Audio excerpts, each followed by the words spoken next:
지금 하시던 일을 멈추시고 제 말을 아주 주의 깊게 들어주십시오. 제가 지금부터 말씀드릴 내용이 여러분의 생명이나 사랑하는 사람의 생명을 구할 수 있습니다. 저는 박수민 박사입니다. 저는 심장외과 전문의입니다. 여기 한국서울대학교 병원에서 22년 동안 개심술을 집도하고 중증 호흡부전 환자들을 치료해 왔습니다. 저는 올해 73이지만 아직도 응급수술에 직접 들어갑니다. 충분히 예방할 수 있는 질환으로 사람들이 죽어가는 것을 그냥 지켜볼 수가 없기 때문입니다. 석 달 전 강남에 사는 58살 이 씨, 부인이 손주들 아침을 준비하다가 부엌에서 쓰러졌습니다. 구급차가 도착했을 때 그분의 입술은 파랗게 변해 있었습니다. 산소 포화도는 62%였습니다.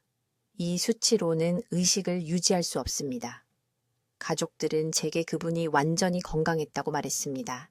큰 불편함도 없었다고요. 최근에 조금 피곤했을 뿐이라고. 계단 오르고 나서 숨이 좀 찼을 뿐이라고. 심각한 건 아무것도 없었다고요. 하지만 저를 두렵게 만드는 건 이겁니다. 제가 그분의 진료 기록을 검토했을 때 그분은 지난 18개월 동안 동네 병원을 4번이나 방문했습니다. 4번이나요. 매번 방문할 때마다 혈압, 혈당, 콜레스테롤을 검사했습니다. 모든 수치가 정상으로 나왔습니다. 하지만 아무도 정작 중요한 한 가지를 검사하지 않았습니다. 아무도 그분의 폐를 제대로 살펴보지 않았습니다. 그분이 죽어가고 있을 때까지 말입니다. 지금 당장 한번 해보십시오. 코로 깊게 숨을 들이마시세요. 잠깐 참아보세요. 이제 천천히 내쉬세요. 답답함이 느껴지셨습니까? 제한이 있다는 느낌이 드셨습니까? 중간에 코로만은 부족해서 입을 벌려야 했습니까? 이 중 하나라도 그렇다면 제가 오늘 하는 모든 말씀에 집중하셔야 합니다. 저는 여러분을 이유 없이 겁주려는 게 아닙니다. 제가 여기 나온 이유는 20년 넘게 심장외과 의사로 일하면서 똑같은 패턴이 463번이나 반복되는 것을 봤기 때문입니다. 그게 바로 제가 직접 치료한 급성 호흡부전 환자의 수입니다. 누군가 그분들에게 무엇을 주의해야 하는지만 알려줬더라면 충분히 예방할 수 있었던 환자들 말입니다. 현대의학이 인정하고 싶지 않아 하는 진실이 있습니다. 폐 기능, 부전은 갑자기 오지 않습니다. 전등 스위치처럼 갑자기 켜지고 꺼지는 게 아닙니다. 여러분의 폐는 치명적인 사건이 일어나기 몇 달, 때로는 몇 년 전부터 이미 위험 신호를 보내고 있었습니다. 하지만 우리는 이런 신호들을 무시하도록 훈련받았습니다. 우리는 그걸 나이 드는 거라고 부릅니다. 운동 부족이라고 부릅니다. 직장 스트레스라고 부릅니다. 우리는 틀렸습니다. 치명적으로 틀렸습니다. 진짜 비극은 사람들이 폐 질환에 걸린다는 게 아닙니다. 진짜 비극은 제 응급실 환자의 87%가 명확하고 측정 가능한 경고 신호가 있었는데도 완전히 무시했다는 것입니다. 그분들은 무엇을 들어야 하는지 몰랐기 때문에 몸이 비명을 지르며 도움을 요청하는 걸 무시했습니다. 그리고 우리 의료 시스템이 그분들을 실망시켰습니다. 일반 건강검진으로는 이걸 찾아낼 수 없습니다. 정기 신체 검사로도 찾아낼 수 없습니다. 심지어 흉부 엑스레이로도 초기 단계에서는 아직 뭔가 조치를 취할 수 있을 때는 찾아내지 못하는 경우가 많습니다. 오늘 저는 여러분께 폐 기능 부전이 심각해지기 전에 몸에 나타나는 5가지 구체적인 경고 신호를 알려드리겠습니다. 이것들은 막연한 증상이 아닙니다. 여러분이 지금 당장 집에서 스스로 확인할 수 있는 정확하고 점검 가능한 지표들입니다. 제가 제 어머니에게, 제 자녀들에게 매달 확인하라고 가르치는 바로 그것들을 여러분께 보여드리겠습니다. 또한 폐 효율성과 심장 기능 사이의 충격적인 연관성도 설명해 드리겠습니다. 대부분의 사람들이 이해하지 못하는 게 있습니다. 심장과 폐는 별개의 시스템이 아닙니다. 폐가 제 기능을 하지 못하기 시작하면 심장은 뇌, 신장, 중요 장기들에 산소를 공급하기 위해 3배나 더 열심히 일해야 합니다. 이것이 바로 폐의 기능, 부전 환자의 72%가 6개월 내에 심장 합병증을 겪게 되는 이유입니다. 하지만 저는 오늘 여러분께 희망도 가져왔습니다. 진짜 과학적 희망 말입니다. 왜냐하면 이런 신호들을 일찍 발견한다면, 제가 황금 시간이라고 부르는 그 시기에 발견한다면 손상을 되돌릴 수 있기 때문입니다. 저는 그런 일이 일어나는 걸 봤습니다. 부산에 사는 64살 김 씨는 폐활량이 55% 상태로 저를 찾아왔습니다. 침실에서 화장실까지 가는데도 중간에 멈춰서야 했습니다. 8개월이 지난 오늘 그분은 아들과 함께 매주 주말마다 등산을 합니다. 폐활량이 88%까지 회복됐습니다. 이건 가능한 일입니다. 하지만 무엇을 찾아야 하는지 알고 즉시 행동해야만 가능합니다. 저는 73이고 여기 서울에서 22년 넘게 심장외과 의사로 일해왔습니다. 지난주 화요일 아침 68살 여성분이 삼성서울병원 응급실로 실려왔습니다. 손주들 아침을 만들다가 쓰러진 것입니다. 딸이 부엌 바닥에서 어머니를 발견했는데 입술이 파랗게 변해가고 있었습니다. 구급차가 도착했을 때 산소 포화도는 72%까지 떨어진 상태였습니다. 정상은 95에서 100%입니다. 이 여성분은 3년 동안이나 똑같은 경고 신호를 무시해왔습니다. 3년 동안이나요? 그분은 병원 침대에서 제게 직접 말씀하셨습니다. 그저 정상적인 노화라고 생각했다고요? 지금 듣고 계신 모든 분들 당장 한 가지를 해주십시오. 손톱을 보세요. 손톱을 빛에 비춰보세요. 손톱이 약간 둥글게 휘어 있습니까? 숟가락 뒷면처럼 아래로 굽어 있습니까? 손톱 하나를 꾹 눌렀다가 놓으세요. 분홍빛이 2초 안에 돌아옵니까? 아니면 더 오래 걸립니까? 3초 이상 걸린다면 조직에 충분한 산소가 공급되지 않는 것입니다. 이것을 곤봉지라고 부르는데 폐가 몸에 충분한 산소를 공급하지 못하고 있다는 가장 초기 신호 중 하나입니다. 제가 진행성 폐기능 부전으로 치료한 환자의 87%가 첫 응급 상황이 오기 몇 달, 심지어 몇 년 전부터 정확히 이 신호를 보였습니다. 제가 방금 말씀드린 그 여성분, 아침 만들다 쓰러진 그분은 2년 전에 손톱이 달라 보인다는 걸 알아챘습니다. 딸에게 한 번 말하기도 했습니다. 두 분 다 그냥 무시했습니다. 그녀는 또 다른 것도 알아차렸습니다. 매일 밤 새벽 2, 3시쯤이면 갑자기 잠에서 깨어나 숨을 헐떡이곤 했습니다. 그녀는 벌떡 일어나 창문을 열고 몇 번 숨을 쉰 뒤 그저 악몽이나 소화불량이라고 스스로를 설득하곤 했습니다. 이것을 발작성 야간 호흡 곤란이라고 합니다. 잠자는 동안 산소 수치가 위험할 정도로 낮아지기 때문에 우리 몸이 깨우는 것입니다. 폐가 도움을 요청하고 있는데 당신은 그것을 수면 부족이나 스트레스로 해석하는 것입니다. 심장외과 의사로 20년을 일한 후 저를 두렵게 하는 것은 이것입니다. 저는 수천 명의 환자를 봐왔고 패턴은 항상 똑같았습니다. 그들은 작은 징후를 무시합니다. 합리화합니다. 기다립니다. 그러다 어느 날 아침 숨을 돌리려고 멈추지 않고는 10m도 걸을 수 없게 됩니다. 혹은 쓰러집니다. 혹은 더 이상 제 역할을 하지 못하는 폐를 보상하려고 과로한 심장이 망가지기 시작합니다. 강남구에 사는 초혜 씨에 대해 말씀드리겠습니다. 64세, 성공한 사업가였습니다. 3년 전 저희 병원에 지속적인 피로를 호소하며 오셨습니다. 그는 일을 너무 열심히 해서 그런 것 같다고 생각했습니다. 3층에 있는 사무실로 올라갈 때 계단 난간을 잡아야 한다고 말했습니다. 겨우 3층인데 말입니다. 다리에 힘이 없다고 했습니다. 진찰을 해보니 산소 포화도가 90%였습니다. 위중하지는 않지만 정상도 아니었습니다. 폐기능 검사를 했습니다. 그의 나이와 체격에 비해 폐활량이 38%나 감소해 있었습니다. 38%입니다. 그는 초기 단계의 만성 폐쇄성 폐질환을 앓고 있었는데 본인은 전혀 몰랐습니다. 최 씨는 첫 진료 때 중요한 것을 하나 더 말씀하셨습니다. 지난 1년 동안 오후 3시나 4시쯤이면 극도로 피곤함을 느꼈다고 합니다. 앉아야 했고 때로는 잠시 눈을 감아야 했습니다. 커피를 더 마셨습니다. 나이 탓이라고 생각했습니다. 하지만 이 오후의 피로감은 우리 몸이 산소를 효율적으로 처리하지 못한다는 직접적인 신호입니다. 세포가 굶주리고 있는 것입니다. 뇌가 필요한 연료를 공급받지 못하고 있습니다. 몸의 모든 장기는 산소 공급에 의존하는데 폐가 망가지기 시작하면 모든 것이 천천히 무너지기 시작합니다. 이제 주의 깊게 들으십시오. 이 부분이 당신의 생명이나 당신이 사랑하는 사람의 생명을 구할 것이기 때문입니다. 폐 손상을 되돌릴 수 있는 황금 시간은 심각하게 아프다고 느끼기 전입니다.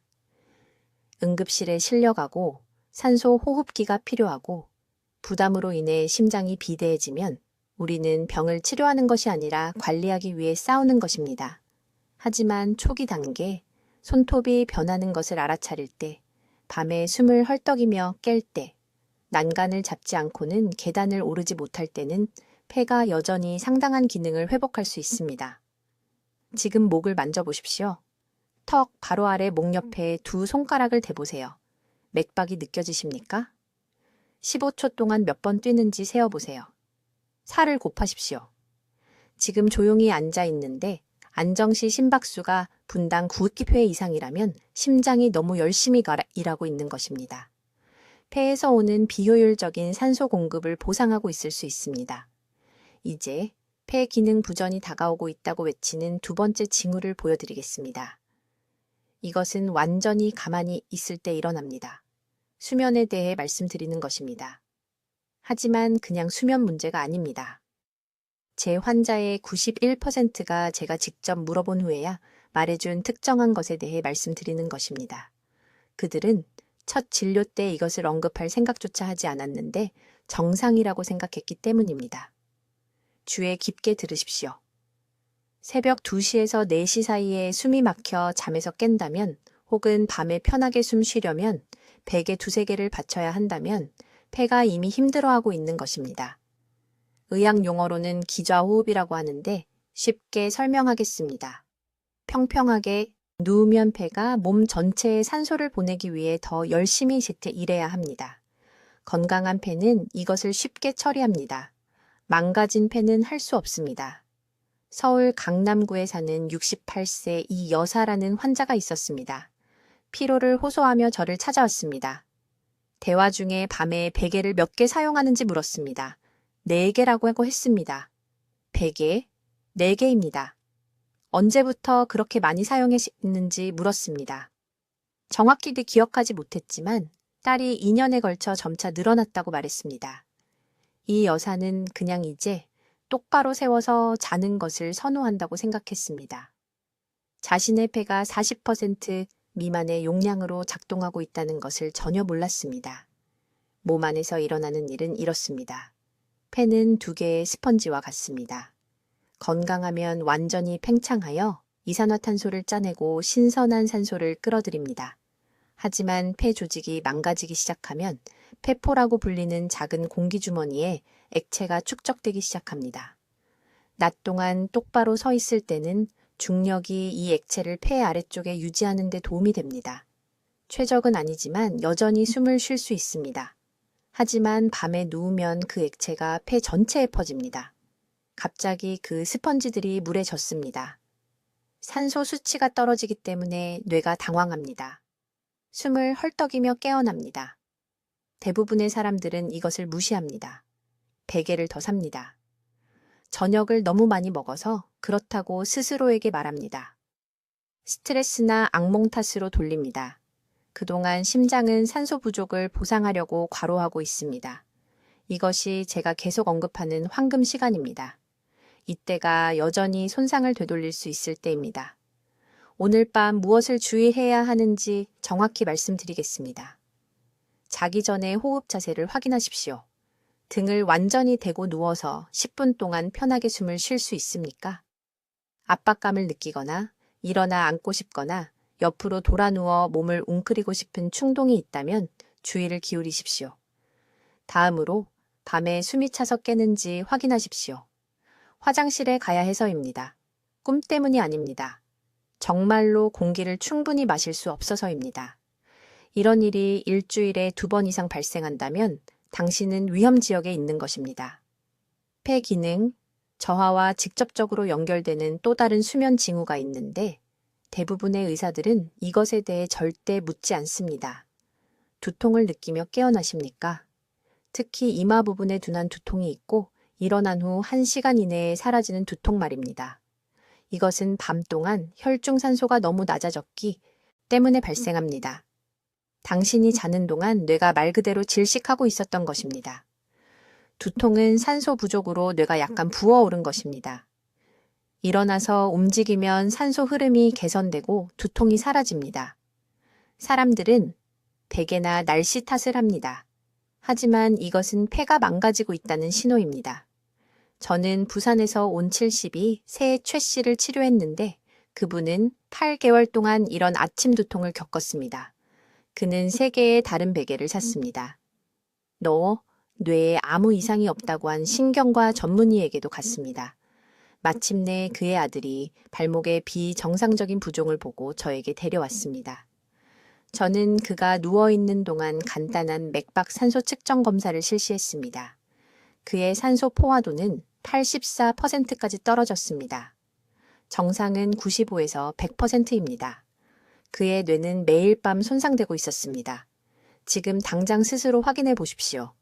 베개를 몇 개나 사용하십니까? 솔직하게 말씀해 주십시오. 숨이 막혀서 깨어나십니까? 아침 식사 후에 사라지는 원인 불명의 아침 두통이 있습니까? 이 중 하나라도 예라고 대답했다면 폐가 이미 손상된 것입니다. 좋은 소식은 우리가 이것을 발견했다는 것입니다. 아직 골든타임이 남아 있습니다. 하지만 즉시 행동해야 합니다. 산소 수치가 충분히 오랫동안 낮게 유지되면 심장이 더 세게 펌프질하려고 비대해지고 그러면 훨씬 더 큰 문제가 생기기 때문입니다. 이제 제가 삼성의료원 진료실에서 계속해서 놓치는 것을 보는 3번째 중요한 경고 신호는 제가 자정산소 위기라고 부르는 것입니다. 이것은 당신이 완전히 의식이 없는 동안 발생하기 때문에 절대적으로 파괴적이며 무슨 일이 일어나고 있는지 깨달을 때쯤이면 폐 용량이 이미 30에서 40%까지 감소했을 수 있습니다. 제 말을 아주 주의 깊게 들으십시오. 배우자나 가족이 지난 6개월 동안 코를 크게 골기 시작했다고 말하거나 매일 아침 입이 마른 상태로 일어나거나 매일 밤 2번 이상 소변을 보러 일어난다면 폐가 지금 당장 도움을 요청하고 있는 것입니다. 이것은 수면 문제가 아닙니다. 이것은 내부에서부터 몸을 파괴하고 있는 폐 효율 문제입니다. 수면 중에 몸속에서 정확히 무슨 일이 일어나고 있는지 설명하겠습니다. 폐 기능이 저하되기 시작하면 밤 동안 산소 수치가 크게 떨어집니다. 뇌는 이 위험한 하락을 감지하고 시간당 여러 번 부분적인 각성 상태로 들어가도록 강제합니다. 이 순간들은 외서 10초 정도만 지속되기 때문에 기억하지 못하지만 심장은 기억합니다. 신장은 기억합니다. 뇌세포는 산소가 부족한 모든 순간을 기억합니다. 현재 의료 시스템에 대해 저를 화나게 만드는 부분이 있습니다. 대부분의 의사들은 60세 이후에 피곤하게 일어나는 것이 정상이라고 말할 것입니다. 그들은 스트레스나 노화, 매트리스 탓을 할 것입니다. 하지만 저는 정확히 이런 말을 들은 수백 명의 환자들에게 응급수술을 시행했고 3년 후 그들은 심한 폐고혈압과 우심부전으로 제 수술대에 도착했습니다. 의학문헌에서 연관성은 절대적으로 명확하지만 아무도 환자들에게 이것을 인식하는 방법을 가르쳐주지 않습니다. 폐가 산소를 효율적으로 처리하지 못하면 심장은 장기에 같은 양의 산소를 전달하기 위해 더 세고 빠르게 펌프질해야 합니다. 낮 동안에는 더 자주 호흡하거나 피곤할 때 쉬면서 보상할 수 있습니다. 하지만 밤에 호흡이 자연스럽게 느려지면 산소 위기가 심각해집니다. 지금 당장 뭔가를 해보십시오. 오후 3시에 느끼는 기분을 처음 일어났을 때와 비교해 보십시오. 오후보다 아침에 더 지쳐 있다면 몸이 매일 밤 산소 전쟁을 치르고 있는 것입니다. 영구적인 손상이 발생하기 전에 개입할 수 있는 골든타임입니다. 작년에 강남에 있는 저희 병원에서 치료한 환자에 대해 말씀드리겠습니다. 초혜 씨는 68세에 은퇴한 은행원으로 아무것도 불평하지 않는 매우 자랑스러운 분이었습니다. 그의 딸이 그가 손주들과 노는 것을 멈춘 것을 알아차리고 제 진료실로 데려왔습니다. 그는 아이들과 함께 걷는 대신 공원의 벤치에 앉아 있곤 했습니다. 그는 딸에게 수면 부족으로 그냥 피곤할 뿐이라고 말했습니다. 최 씨를 진찰했을 때 낮 동안의 산소 포화도는 94%였습니다. 대부분의 의사들에게는 받아들일 만한 수치로 들립니다. 하지만 저는 야간 모니터링 검사를 고집했습니다. 우리가 발견한 것이 무엇인지 아십니까? 수면 중에 산소 수치가 시간당 여러 번 79%까지 떨어지고 있었습니다.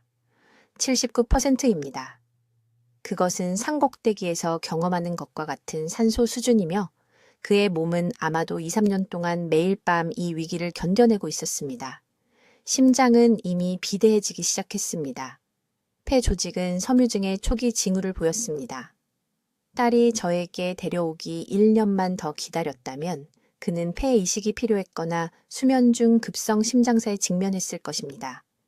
최 씨의 해결책은 복잡한 수술이 아니었습니다. 우리는 특정 호흡 재활을 통해 폐 용량을 개선하고 수면 자세를 바꾸고 산소 교환을 실패하게 만드는 기도의 염증을 해결했습니다. 4개월 만에 그의 야간 산소 수치는 정상 범위로 돌아왔습니다. 6개월 만에 그는 손주들과 다시 등산을 하고 있었습니다. 하지만 이해해야 할 것이 있습니다. 이러한 자정산소 위기 동안 발생하는 손상은 누적되며 만약 너무 오래 기다리시면 안 됩니다. 밤마다 산소 포화도가 85% 아래로 떨어질 때마다 다시는 재생되지 않을 뇌세포들이 죽어가고 있습니다. 완전히 회복될 수 없는 폐의 섬세한 모세혈관들이 손상되고 있습니다. 오늘 밤 주무시기 전에 증상을 확인해 보세요. 가족들에게 관찰해달라고 부탁하세요. 이 간단한 자각이 여러분의 생명을 구할 수 있습니다. 자, 여러분, 모두 지금 당장 손가락 끝을 만져보세요. 어서 해보세요. 엄지손톱을 살짝 눌러보세요. 하얗게 변했다가 분홍색으로 돌아오는데 2초 이상 걸리나요? 이것이 폐가 망가지고 있다는 네 번째 중요한 경고 신호이며 저는 환자분들이 집에서 쓰러질 때까지 이 신호를 무시하는 것을 보아왔습니다. 말초 청색증과 조직 산소 결핍이라는 것에 대해 말씀드리겠습니다. 이것들은 어려운 의학 용어지만 실제로 의미하는 것은 이렇습니다. 손가락 끝과 발가락은 심장에서 가장 먼 곳입니다. 폐가 혈액에 제대로 산소를 공급하지 못하면 이 부위들이 가장 먼저 고통받습니다. 이곳들은 여러분 몸 전체를 위한 탄광 속 카나리아입니다. 하지만 이것이 위험한 이유는 이겁니다. 대부분의 사람들은 변화가 너무 천천히, 너무 점진적으로 일어나기 때문에 절대 알아차리지 못하고 몸이 도움을 요청하며 비명을 지르고 있다는 것을 깨닫지 못한 채 적응해버립니다. 지금 당장 확인해야 할 것을 구체적으로 말씀드리겠습니다. 첫째, 자연광에서 손톱을 보세요. 가장자리가 특히 손톱 밑부분이 약간 파랗거나 보라색인가요? 예전보다 더 어둡게 보이나요? 여러분, 이것은 때가 아닙니다. 이것은 산소를 갈구하는 여러분 혈액의 외침입니다. 둘째, 엄지손톱이 완전히 하얗게 될 때까지 세게 누른 다음 놓으세요. 초를 세어보세요. 폐 기능이 건강한 사람은 분홍색이 2초 이내에 다시 돌아와야 합니다. 3초, 4초, 5초가 걸린다면 산소 순환에 문제가 있는 겁니다. 폐가 제 역할을 하지 못하고 있는 겁니다. 3년 전 서울 삼성병원에서 한 환자를 치료했습니다. 최 씨는 68세였고 강남에서 은퇴한 회계사였습니다. 그분은 손가락 때문이 아니라 어느 날 아침 옷을 입다가 결국 쓰러져서 저를 찾아왔습니다. 응급실에서 진찰했을 때 그분의 손톱은 모세혈관 재충전이 느린 전형적인 징후를 보였습니다. 색이 돌아오는데 거의 6초가 걸렸습니다. 6초요?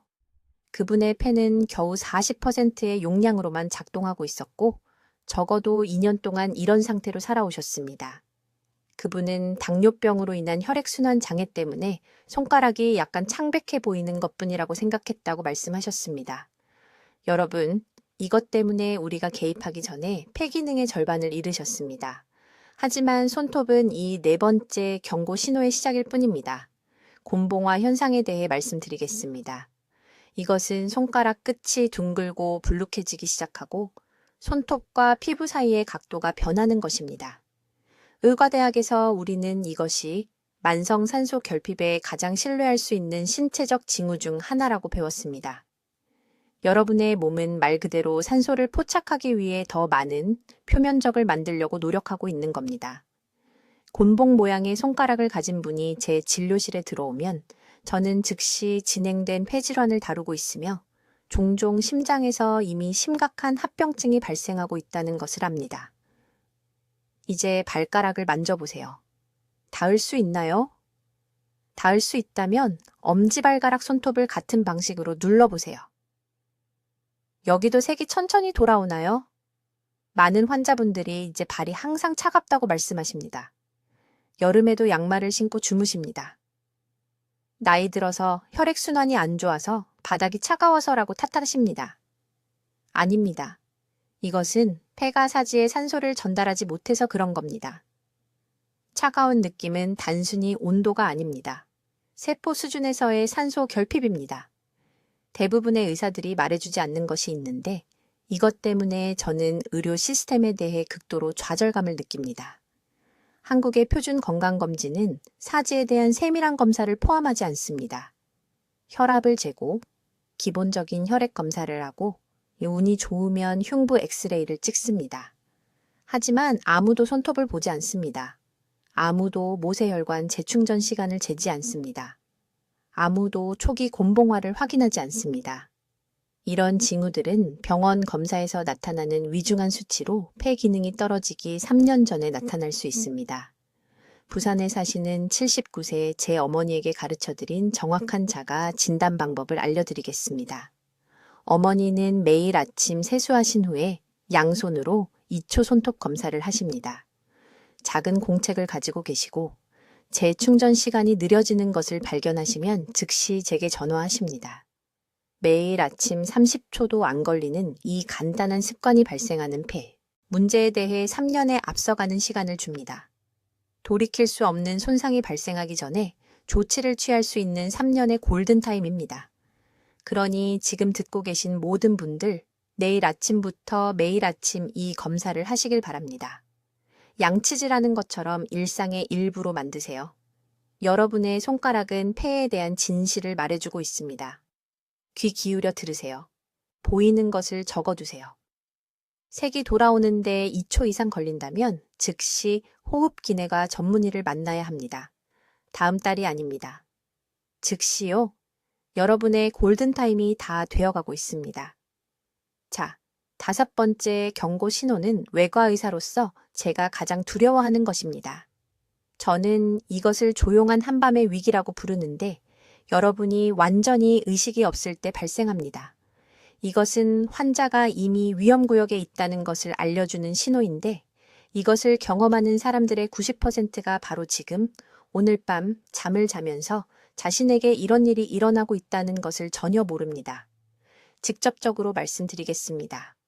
가족 중 누군가가 코를 심하게 곤다고 특히 코골이가 몇 초 동안 갑자기 멈췄다가 헐떡이거나 숨이 막힌다고 말했다면 밤에 폐가 도움을 요청하고 있는 겁니다.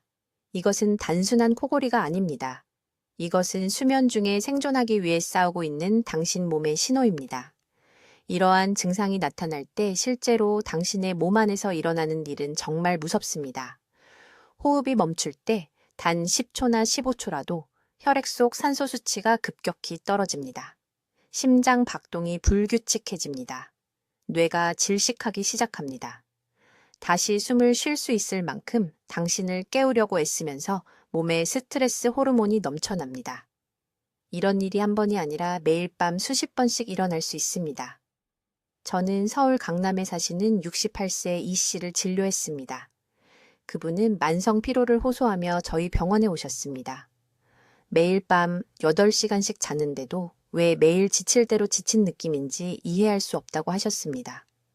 진료 중에 부인께서 무심코 말씀하시길 남편의 코골이가 참을 수 없을 정도로 심해졌고 가끔 영원처럼 느껴지는 시간 동안 완전히 숨을 멈췄다가 갑자기 헐떡이는 것을 봤다고 하셨습니다.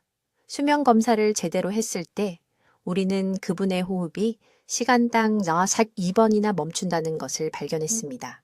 42번입니다. 그분의 장기들은 매일 밤 수년 동안 밤새 산소 부족에 시달리고 있었던 것입니다. 대부분의 사람들이 이해하지 못하는 것이 있습니다.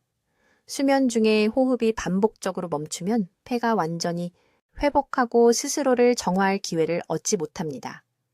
산소 교환이 가장 효율적으로 일어나는 폐의 아래 부분이 악화되기 시작합니다. 체액이 축적되기 시작할 수 있습니다. 폐활량이 매달 줄어듭니다. 그리고 이것이 당신이 의식이 없는 동안 일어나기 때문에 당신의 정상이 실제로는 의학적 응급 상황이라는 것조차 깨닫지 못한 채 끔찍한 기분에 적응하게 됩니다. 심부전과의 연관성은 직접적이고 치명적입니다. 이러한 호흡 정지 동안 산소가 떨어질 때마다 심장은 적은 양의 산소가 함유된 혈액을 중요 장기에 공급하기 위해 더 열심히 오래하지야 합니다. 밤새 혈압이 반복적으로 급등합니다. 몇 달, 몇 년에 걸쳐 이러한 지속적인 부담으로 인해 심장 근육이 비대해지고 약해집니다. 저는 수년간 치료받지 않은 수면 호흡 문제로 인해 심장이 너무 손상되어 완전히 예방할 수 있었던 응급 시술이 필요했던 환자들을 봤습니다. 지금 당장 이러한 구체적인 징후들을 확인하세요.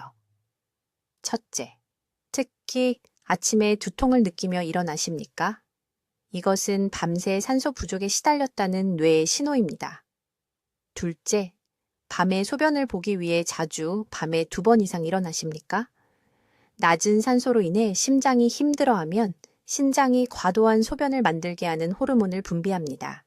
셋째, 밤에 갑자기 깨어날 때 심장이 빠르게 뛰거나 두근거리는 것을 느끼십니까? 이것은 산소 부족으로 인한 공황 반응입니다. 가족들에게 직접 물어보세요. 부끄러워하지 마세요. 물어보세요. 제가 잘 때 숨이 멈추는 것을 본 적이 있나요? 밤에 제가 헐떡이거나 숨이 막히나요? 제가 너무 크게 코를 골아서 다른 방으로 옮기셨나요? 이러한 답변들이 당신의 생명을 구할 수 있습니다. 이것을 해결할 골든타임은 바로 지금, 영구적인 손상이 생기기 전입니다. 이 씨는 간단한 변화를 만들었습니다. 제가 처방한 호흡 운동과 식단 변화를 따라 3개월 동안 8kg을 감량했습니다. 저녁 6시 이후에는 술을 마시지 않았습니다. 등을 대고 자는 대신 옆으로 누워 자기 시작했습니다. 2달 만에 부인이 남편의 호흡 정지가 70% 감소했다고 보고했습니다. 활력이 돌아왔습니다. 혈압이 정상화되었습니다. 필연적으로 완전한 심부전이 될 뻔한 것을 피했습니다. 만약 당신이나 사랑하는 사람에게서 이러한 야간 증상을 발견한다면 즉시 조치를 취해야 합니다. 이것은 저절로 나아지는 것이 아닙니다. 손상이 돌이킬 수 없게 될 때까지 조용히 악화될 뿐입니다. 이제 6번째 경고 신호에 대해 말씀드리겠습니다. 이것은 다른 모든 것들을 합친 것보다 저를 더 두렵게 만듭니다. 저는 불과 몇 주 전만 해도 완벽하게 건강해 보였던 환자들이 이것으로 사망하는 것을 봤습니다. 저는 수면 중에 일어나는 조용한 산소 결핍에 대해 말하고 있습니다. 제 말을 아주 주의 깊게 들으세요. 가족들이 당신이 크게 코를 골다가 갑자기 몇 초 동안 숨을 멈추고 헐떡이며 숨을 쉰다고 말한다면 당신의 폐는 이미 기능을 잃어가고 있는 것입니다. 이것은 단순한 코골이가 아닙니다. 이것은 매일 밤 살아남기 위해 싸우고 있는 당신 몸의 신호입니다. 서울 삼성의료원에서 야간 근무를 할 때 저는 2,000명 이상의 환자들의 수면 검사 데이터를 검토했습니다. 제가 발견한 것은 폐 기능 부전을 이해하는 방식을 완전히 바꿔놓았습니다. 나중에 심각한 호흡 부전이 발생한 환자의 83%가 진단받기 전 평균 2.7년 동안 수면 중에 이러한 호흡 정지를 경험했습니다. 2.7년 동안 매일 밤 폐가 도움을 요청하는 동안 그들은 경고를 모른 채 잠들어 있었던 것입니다. 이러한 증상이 나타날 때 당신의 몸 안에서 무슨 일이 일어나는지 설명하겠습니다. 수면 중에 숨을 멈추면 단 10초만이라도 혈중 산소 수치가 급격히 떨어집니다. 심장은 즉시 비상 모드로 들어가 보상하기 위해 더 빠르고 세게 뜁니다. 뇌는 당신을 깨워 숨을 쉴 수 있게 하지만 당신이 그 일이 일어났던 것을 기억할 만큼은 깨우지 않습니다. 이 주기가 밤새 매 시간마다 15번, 20번, 때로는 40번씩 반복됩니다. 이것을 매우 위험하게 만드는 것은 누적된 손상입니다. 산소가 떨어질 때마다 폐 조직은 우리가 허혈성 손상이라고 부르는 것을 경험합니다. 금속 철사를 반복해서 앞뒤로 구부리는 것을 생각해 보세요. 처음 몇 번은 아무것도 부러지지 않습니다. 하지만 수백 수천 번의 주기 후에 금속이 피로해지고 부러집니다. 폐 조직도 정확히 같은 방식으로 작동합니다. 이러한 야간 산소 급락이 몇 달, 몇 년 후에 폐의 작은 공기주머니인 폐포가 죽기 시작합니다. 일단 죽으면 절대 재생되지 않습니다. 절대로. 지금 즉시 확인해야 할 것이 있습니다. 배우자나 함께 사는 사람에게 3가지 구체적인 질문을 하세요. 첫째, 제가 다른 방에서도 들릴 정도로 크게 코를 고나요?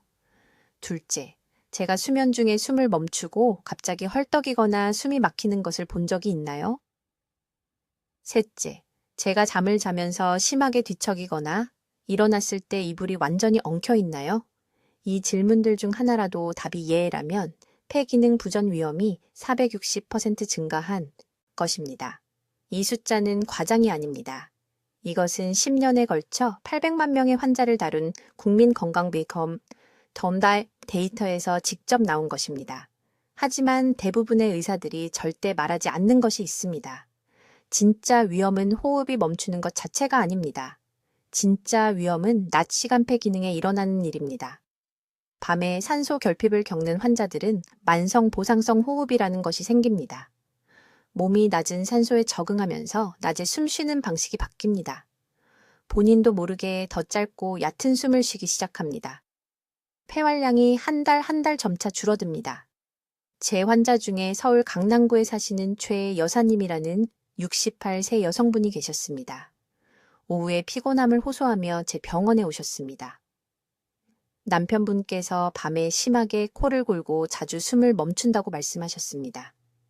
폐활량을 검사했을 때 나이와 체격에 비해 있어야 할 수치의 51%밖에 안 됐습니다. 51%요? 폐 기능의 거의 절반을 잃으셨는데 그 측정 전까지 전혀 모르고 계셨습니다. 즉시 밤 산소 치료를 시작하고 매일 아침 할 수 있는 특정 호흡 운동을 가르쳐 드렸습니다. 넉 달 만에 폐활량이 72%로 개선됐습니다. 20년은 젊어진 것 같다고 말씀하셨습니다. 하지만 중요한 점이 있습니다. 만약 1년만 더 기다리셨다면 손상이 영구적이 됐을 것입니다. 골든타임이 지나갔을 것입니다. 이것을 꼭 이해하셔야 합니다. 폐는 놀라운 치유와 재생 능력이 있지만 손상을 충분히 일찍 발견했을 때만 가능합니다. 일단 특정 한계선을 넘으면 너무 많은 폐포가 죽고 나면 세상 어떤 치료로도 되돌릴 수 없습니다. 남은 평생을 산소통에 의지하며 침대에서 화장실까지 걷는 것도 힘들어집니다. 오늘 밤 수면 호흡을 확인하세요. 가족에게 딱 15분만 자는 모습을 지켜보게 하세요. 호흡이 멈췄다가 헐떡이는 모습을 한 번이라도 보면 일주일 안에 호흡기내과 전문의를 만나야 합니다. 다음 달이 아니라 일주일입니다. 이것이 여러분의 골든타임입니다. 낭비하지 마세요. 이제 주에 깊게 듣고 계신 모든 분들께 중요한 것을 이해하셔야 합니다. 폐가 조용히 망가지고 있다는 5가지 경고 신호를 다뤘습니다. 손톱 검사, 계단 호흡 패턴, 한밤중 기침, 설명할 수 없는 체중 변화와 그리고 숨이 막혀 깨는 무서운 순간들에 대해 이야기했습니다. 하지만 이 신호들을 아는 것은 즉시 행동하지 않으면 아무 의미가 없습니다. 지금, 오늘이 바로 여러분의 골든타임입니다. 아주 직설적으로 말씀드리겠습니다. 서울과 부산의 심장센터에서 환자를 치료한 22년 동안 똑같은 비극적인 패턴이 수백 번 반복되는 것을 봤습니다. 환자가 응급실에 오는데 얼굴에 산소 마스크를 쓰고 폐가 30% 용량으로 작동하며 항상 똑같은 말을 합니다. 박 선생님, 6개월 전에, 아니 1년 전쯤에 뭔가 잘못됐다는 걸 알았는데 그냥 나이 들어서 그런가 보다 했어요. 저절로 나아질 줄 알았어요. 그리고 이제 자녀들이 복도에서 울면서 부모님이 집에 돌아갈 수 있을지 물어봅니다. 이것이 여러분의 이야기가 되지 않게 하세요. 가족이 그 복도에 서지 않게 하세요. 내일 아침부터 정확히 해야 할 일이 있습니다. 폐활량을 회복하고 심장을 보호할 7가지 구체적인 행동 단계를 드리겠습니다. 이것들은 제 어머니께 드리는 것과 똑같은 지침입니다. 어머니는 78세시지만 여전히 매일 5km를 숨차지 않고 걸으십니다. 첫째, 매일 아침 아무것도 먹기 전에 미지근한 물 1컵을 드세요. 찬물이 아니라 미지근한 물입니다. 이것이 폐의 점막을 촉촉하게 하고 밤새 쌓인 독소를 배출하는 데 도움이 됩니다. 일어나자마자 바로 하세요. 둘째, 매일 흡수 가능한 단백질 60g이 필요합니다. 계란 12개 또는 연두부 6모 또는 닭가슴살 3조각입니다. 폐는 조직으로 만들어졌고 조직은 단백질로만 스스로 회복됩니다. 60세 이상 대부분이 매일 30g도 안 되게 먹기 때문에 폐 조직이 악화되는 것입니다. 오늘 시장에 가서 두부와 계란을 사세요. 셋째, 이 호흡 운동을 하루에 3번 하세요. 코로 넉 초 동안 깊게 들이쉬고 7초 동안 참았다가 입으로 8초 동안 내쉬세요. 이것을 연속으로 10번 하세요. 이 운동은 폐가 완전히 확장되도록 하고 수년간 얕은 호흡으로 약해진 횡격막 근육을 강화합니다. 지금 바로 제 말을 들으면서 해보세요. 들이쉬고 2, 셋, 넷. 참으세요. 이제 입으로 천천히 내쉬세요. 넷째, 찬 음료를 즉시 끊으세요. 냉장고에 얼음을 버리세요. 찬 액체는 기관지를 수축시켜 산소 흐름을 최대 18%까지 줄입니다. 드시는 모든 음료는 실온이거나 더 따뜻해야 합니다. 이것은 협상 불가입니다. 다섯째, 3가지 음식을 완전히 없애세요. 흰빵, 라면, 그리고 가공 설탕입니다. 이 음식들은 폐 조직의 염증을 만들고 세포가 산소를 효율적으로 흡수하는 것을 불가능하게 합니다. 강남에 사시는 74세 이씨라는 환자분이 딱 이 3가지 음식만 없앴는데 8주 만에 산소 포화도가 87%에서 94%로 개선됐습니다. 폐이식 대기자 명단을 피했습니다. 여섯째, 저녁 식사 후 정확히 20분을 걸으세요. 먹기 전이 아니라 먹은 후입니다. 이 특정 타이밍이 소화 중에 장기가 산소를 가장 필요로 할 때 몸이 산소를 더 효율적으로 처리하도록 돕습니다. 천천히 걸으세요. 서두르지 마세요. 숨이 차면 속도를 늦추되 멈추지는 움직임을 멈추세요. 7번째 단계입니다. 2개의 베개를 사용하여 주무시고 절대 등을 바닥에 평평하게 대고 누워서는 안 됩니다. 머리를 30도 정도 높이면 수면 중에 폐에서 체액이 자연스럽게 배출되고 새벽 2시에 숨이 막혀 깨어나는 그런 느낌을 예방할 수 있습니다. 이 7가지 단계가 여러분의 보호 계획입니다. 지금 즉시 적어두세요. 이 목록을 냉장고에 붙여서 매일 보이는 곳에 두십시오. 이제 매우 중요한 일을 해주셔야 합니다. 이 정보가 여러분의 생명을 구할 수 있다면 여러분의 형제, 친구, 이웃의 생명도 구할 수 있습니다. 이 영상을 공유하는 것은 제 채널을 지원하는 것에 관한 것이 아닙니다. 이것은 여러분이 사랑하는 사람이 아파트에서 혼자 쓰러져 사흘 동안 발견되지 않는 일을 예방하는 것입니다. 그것이 바로 폐 기능 상실의 현실입니다. 지금 즉시 50세 이상인 3분과 이 영상을 공유하세요. 그리고 지금 댓글에 오늘 제 폐를 보호하겠습니다. 라고 작성해 주세요. 이 말을 작성할 때 여러분은 자신과 가족에게 약속하는 것입니다. 여러분은 방치가 아닌 생명을 선택하는 것입니다. 여러분의 폐는 치유되기를 원합니다. 여러분의 몸은 회복되기를 원합니다. 바로 지금부터 필요한 도구를 제공해 주세요. 저는 박수민 박사이며 여러분의 골든타임은 바로 오늘이라고 말씀드립니다. 댓글로 알려주세요. 5가지 경고 신호 중 무엇을 먼저 확인하시겠습니까? 손톱, 수면 패턴, 아니면 에너지 수준? 여러분 자신에 대해 발견한 것을 듣고 싶습니다. 2. 생명을 구하는 정보를 널리 알리는 데 도움을 주시려면 구독해 주시고 폐 건강을 관찰해야 하는 사랑하는 분들과 이 영상을 공유해 주세요. 조기 발견이 생명을 구할 수 있습니다. 저희 채널을 시청해 주셔서 감사합니다. 듣는 것만으로도 더 현명해지는 곳입니다.